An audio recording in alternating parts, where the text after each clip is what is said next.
Patahan bongkahan es dengan ukuran 1.550 km persegi dilaporkan mulai lepas dari bongkahan es raksasa di benua Antartika. Informasi selengkapnya kami rangkum dalam Jendela Dunia.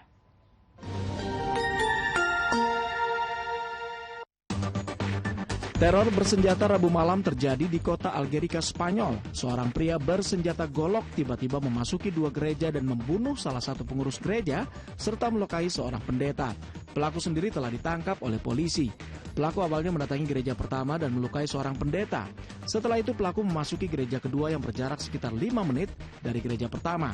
Di gereja kedualah pelaku membunuh seorang pengurus gereja.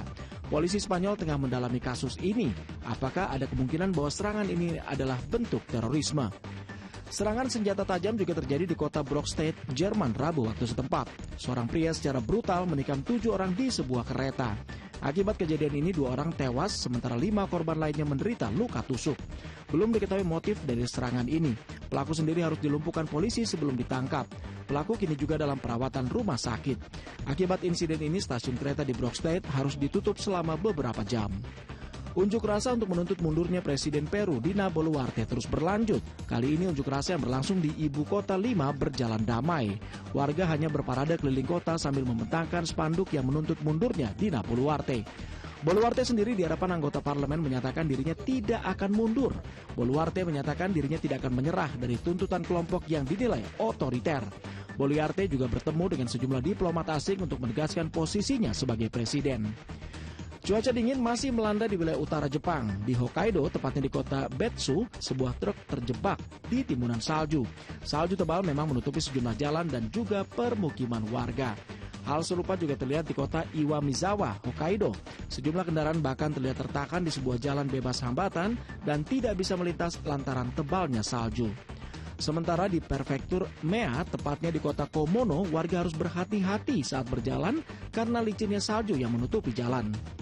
Hujan salju juga melanda Seoul, Korea Selatan. Kamis waktu setempat, kondisi jalan di kota Seoul tertutup salju dan hujan salju terus melanda. Akibatnya arus lalu lintas menjadi terganggu.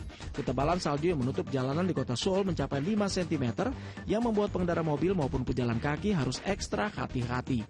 Selain itu, cuaca dingin yang mencapai minus 10 derajat Celcius membuat warga menahan diri untuk tidak keluar rumah bila tidak ada keperluan mendesak.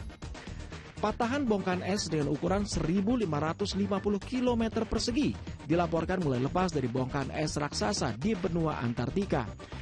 Hal ini diketahui berkat sejumlah alat pemantau yang dipasang oleh peneliti dari Antartika Britania atau British Antarctic Survey atau BAS. Namun demikian, glasiologis BAS Profesor Dominic Hodgson menyatakan bahwa patahan es dari benua Antartika yang berukuran seluas kota London ini tidak terjadi akibat dampak dari pemanasan global. Karena patahan ini terjadi di bagian jauh di selatan benua Antartika. Dan wilayah itu suhu dingin masih belum terpengaruh oleh pemanasan global.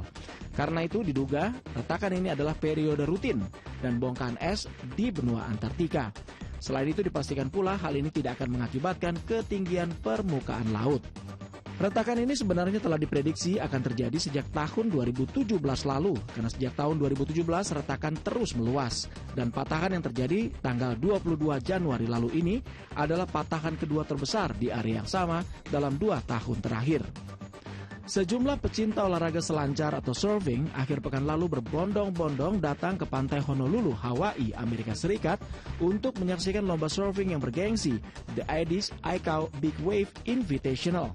Mereka antusias untuk menyaksikan sejumlah peselancar yang memiliki nyali dalam menaklukkan ombak setinggi puluhan meter. Selain itu, ajang ini baru pertama kali digelar kembali setelah 7 tahun.